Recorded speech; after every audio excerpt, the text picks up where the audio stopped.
देखो, a 230 volt DC shunt motor has a field resistance of 230 ohm and armature resistance of 0.25 ohm running at 1500 rpm taking current of 20 ampere from the supply. तुलाच explain करायला लावीन मी, त्याच्यामुळे पूर्ण लक्ष दे.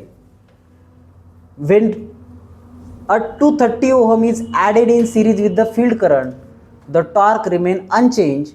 Find speed and current taken under this condition. समजून घ्या पहिले काय म्हणलंय. 230 व्होल्टचा 230 ओहम फील्ड रेजिस्टन्स असलेली की ज्याचा आर्मेचर रेजिस्टन्स 0.25 ओहम आहे अशी मोटर आहे जी की 1500 RPM नी फिरते. त्यावेळेस करंट किती घेते? 20 एम्पियर घेते.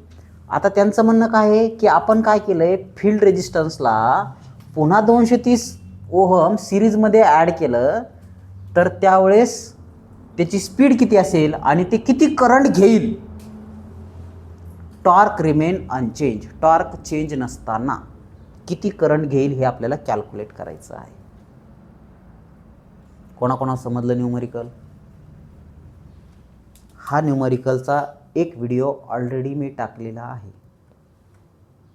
तुमचं खरंच दुर्दैव आहे. काय दुर्दैव आहे तुमचं? तुमची अतिशय गरिबी आहे ना. तुमच्याकडे मोबाईल थोडाच आहे की नाही. भिकाऱ्याच्या थोडं पुढे आहेत तुम्ही. पाहता तुम्ही मॅच बघता, पण हे बघणार का? नाही बघणार. ऑलरेडी हा न्यूमरिकल मी मागं टाकलेला आहे आणि पुन्हा त्याचा व्हिडिओ बनवतोय.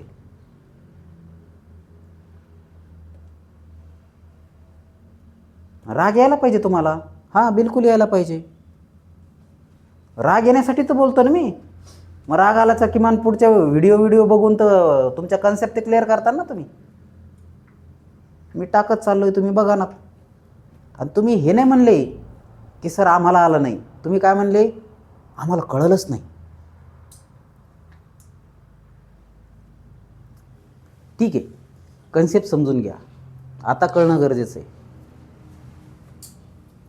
फील्ड रेजिस्टन्सला 230 ओहमचं एक ॲडिशनल रेजिस्टन्स ॲड केले तर त्यावेळेस तुम्हाला काय काढायचं आहे? स्पीड आणि करंट टेकन काढायचं आहे. त्यावेळेस टॉर्क रिमेन सेम अशी कंडिशन दिलेली. आता तुम्हाला माहिती आहे टॉर्कचं इक्वेशन काय? 0.159 P∅ ZN झड डिवायडेड बाय A × I हे इक्वेशन आहे. आता फाय किती आहे? Phi is proportional to ISH आहे. मग ∅1च्या जागेवर तुम्ही काय लिहिणार? ISH1 लिहिणार आणि ∅2च्या जागेवर काय लिहिणार? ISH2 लिहिणार. तर सगळ्यात पहिले आपण बघा, तुम्हाला फॉर्म्युला माहिती EB इज इक्वल्स टू काय रे? V - IAR आहे. तर EB1 साठी काय असेल? IA1 असेल. मग IA1 काय असेल? I - ISH1. ISH काय असेल? V divided by RSH. याला सिम्प्लिफाय केलं, 1 एम्पियर आलं.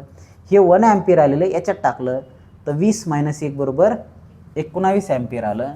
हे 19 एम्पियर इथं पुट केलं आणि याला सिम्प्लिफाय केलं तर हे आलं 225.25 व्होल्ट.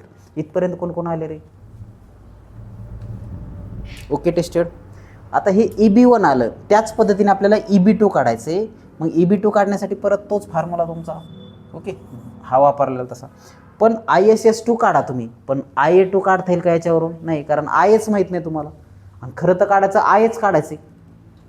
ओके, खरं काय काढायचं? IA काढायचं. मग तुम्हाला हा फॉर्म्युला माहिती आहे, टॉर्क रिमेन अनचेंज म्हणलं त्यांनी. तर याचा रेशो घ्या आणि कॉमन टर्म्स कॅन्सल करा. P सेम राहणार आहे, Z सेम राहणार आहे, हे सेम राहणार आहे. आता इथं उरलं काय? T1 divided by T2 into IA1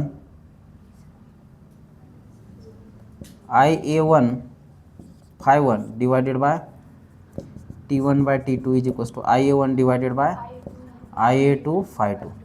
पण ∅ इज प्रोपोर्शनल टू ISH. मग ∅च्या जागेवर काय घ्या? ∅1च्या जागेवर ISH1 आणि ∅2च्या जागेवर ISH2 घ्या. याला सिम्प्लिफाय करा. T1 बाय T2 काय सेम आहे. मग काय? T1 is equals to T2. T1च्या जागेवर T1 1 येऊन जाईल. हे ISHच्या 1 घ्या. ISS2 किती आलं 0.5 आलं, हे पुट करा. 19 आहे, याला सिम्प्लिफाय जर केलं तर IA2 किती येईल 38 येईल. इथपर्यंत कोण कोण आले, सगळे आले. आता हे IA2 जे आहे याच्यामध्ये पुट करा आणि EB2 काढून घ्या. काय करा, EB2 काढून घ्या. मग आता तुम्हाला माहिती आहे I = IA2 प्लस ISS2. हे बघा, याला जर इकडं नेलं ते काय येईल, दिस प्लस दिस. मग हे सिम्प्लिफाय करा, हे आलं तुमचं पहिलं उत्तर, IAची किंमत आली.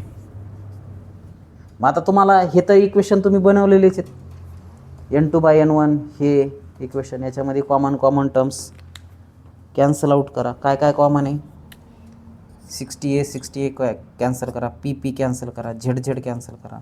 इथं काय उरेल, EB2 divided by EB1 into φ2 divided by φ1, sorry φ1/φ2. याला सिम्प्लिफाय जर केलं तर N2चा हा फॉर्म्युला येईल. हे जसं तसं हे φ proportional to ISH, φ proportional to ISH, φ2 proportional to ISS2 into हे N1 इकडं भागाकारात, इकडं आणल्यावर गुणाकारात येईल. मग हे N2 येईल. मग N2च्या याच्यावर सगळ्या किमती टाका. EB2ची किंमत टाका, EB1ची किंमत टाका. ओके, ISH1ची किंमत टाका, ISS2ची किंमत टाका आणि N1ची किंमत टाका. तर हे किती येईल 2936.73 RPM. करा बरं कॅल्क्युलेशन व्यवस्थित. तेवढंच येतं का, कोणाकोणाला समजलं आहे? सो राईट डाऊन दिस.